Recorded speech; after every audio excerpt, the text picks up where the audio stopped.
घोसी उपचुनाव के नतीजों के बाद से ही बीजेपी थोड़ी तो बैकफुट पर जरूर आ गई है, जिसके चलते 8 सितंबर के बाद से ही विपक्ष जमकर बीजेपी पर हमलावर है।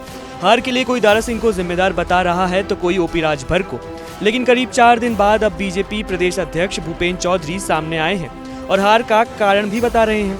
दरअसल घोसी उपचुनाव के नतीजों के बाद सपा और बीजेपी में जमकर बयानबाजी हो रही है। इसी बीच यूपी बीजेपी के प्रदेश अध्यक्ष सामने आए हैं और बताया कि घोसी में अपनी बात जनता तक ठीक से नहीं पहुंचा पाए थे, जिसके चलते हार का सामना करना पड़ा। कुछ परिणाम इस प्रकार के आए हैं, जो परिणाम हमारी अपेक्षा के अनुसार अभी घोसी का नहीं आए, तो मैं निश्चित रूप से कह सकता हूं भारतीय जनता पार्टी कार्यकर्ता आधारित संगठन है और हम सारी अपनी खामियों को जांचने का, परखने का काम कर रहे हैं कि हमसे क्या क्या कमी हुई है।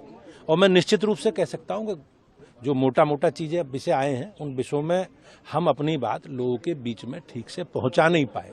हम उसकी समीक्षा कर रहे हैं और समीक्षा करके राजनीतिक दल के नाते पूरी तैयारी के साथ लोकसभा चुनाव में मोदी जी के नेतृत्व में भाजपा 80 की 80 सीटें जीतेगी। वहीं घोसी उपचुनाव के दौरान शिवपाल यादव ने डिप्टी सीएम केशव प्रसाद मौर्य को अपशगुन बताया था। कहा था जहां केशव प्रसाद मौर्य प्रचार करने जाते हैं वहां बीजेपी हार जाती है, जिसको लेकर यूपी प्रदेश अध्यक्ष ने क्या कहा आप भी सुनिए। केशव मौर्य जी के नेतृत्व में भारतीय जनता पार्टी को उत्तर प्रदेश में 2017 में वो पार्टी के अध्यक्ष थे।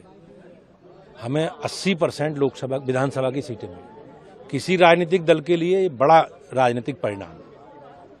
केशव जी के हम सब लोगों ने मिलकर 2019 का लोकसभा चुनाव, 2022 का चुनाव लगातार भाजपा जीत रही है और सामूहिक नेतृत्व के स्टेट में, राज्य में सबकी भूमिका है। भूपेन्द्र चौधरी ने घोसी उपचुनाव की हार स्वीकार करते हुए 2024 लोकसभा चुनाव में यूपी की सभी 80 सीटें जीतने का दावा किया।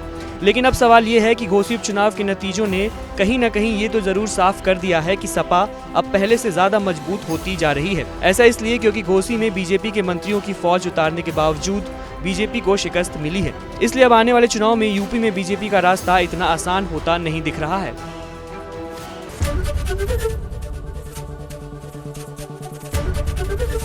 एबीपी गंगा, खबर आपकी, जुबान आपकी।